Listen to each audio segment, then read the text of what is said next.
Gloria Hunniford forced to leave Celebrity Bake Off after being rushed to hospital in critical condition.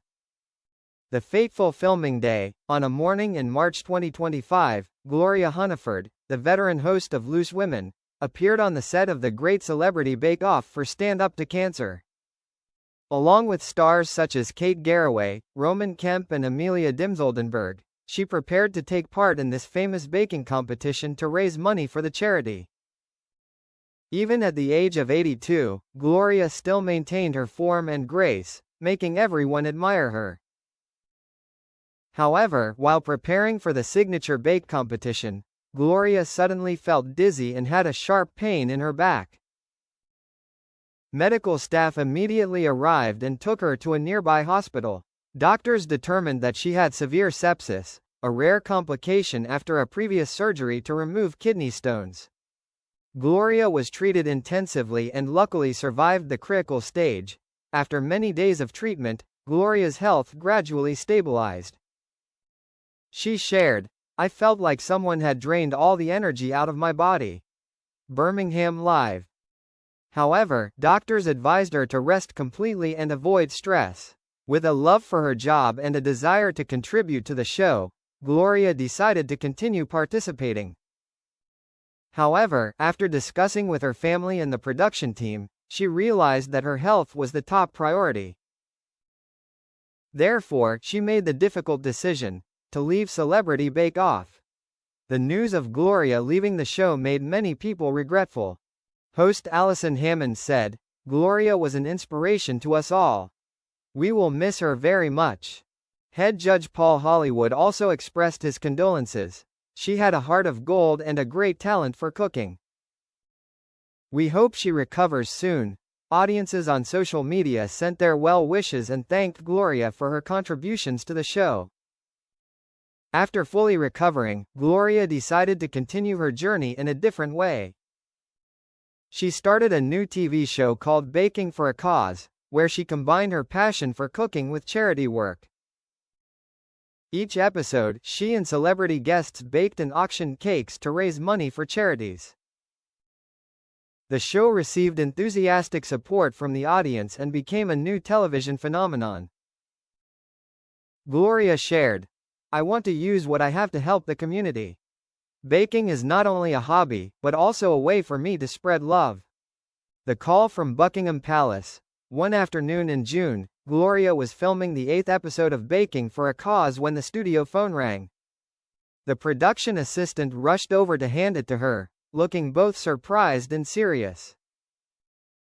"Gloria Hunniford, I'm the Queen's private secretary, Camilla. Do you have a moment?" She laughed softly. She thought it was a joke. But it wasn't. The call was real, and the call led to something no one expected.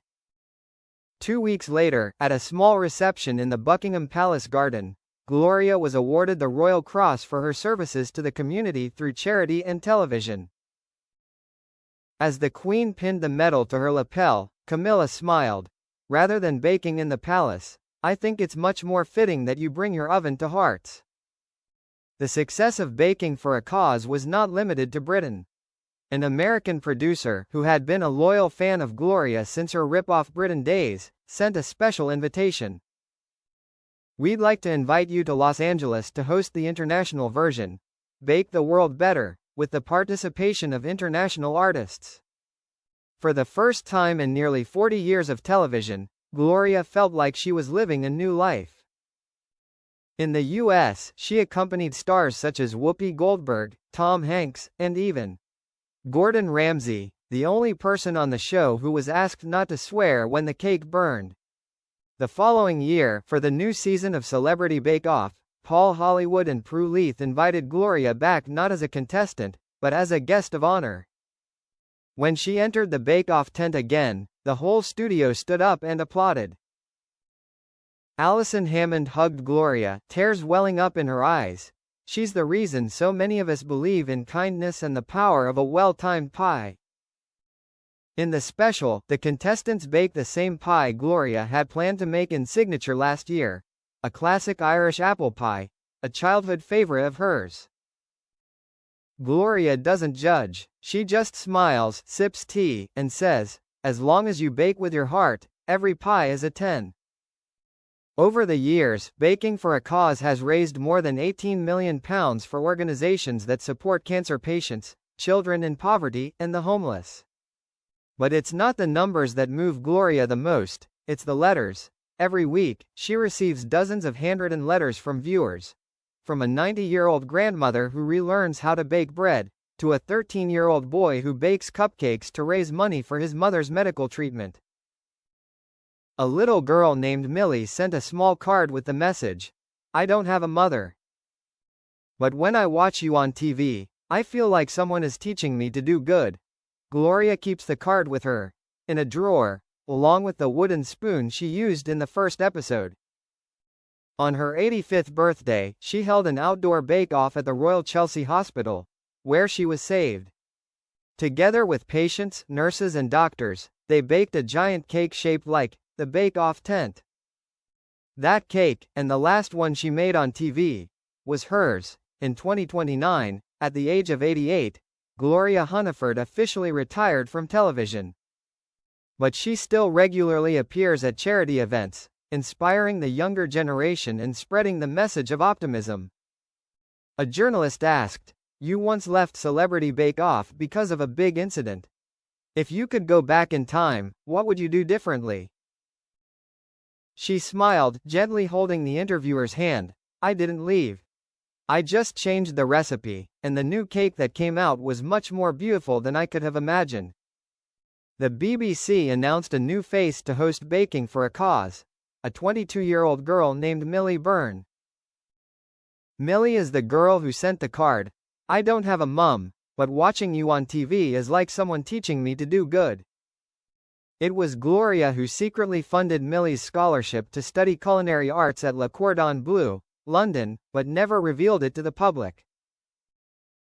On the day Millie was announced, the BBC showed a special clip. In it, Gloria sat by a small oven at home, her hair as white as cotton, her voice gentle. "If I am the first cake, then Millie is the next batch, baked with the hearts of millions. She is hope." Millie shed tears. Viewers across the country applauded. A few months later, when Gloria died quietly in her sleep, aged 89, there was no funeral, no cameras, just an old tin cake box sent to BBC headquarters and Millie's family.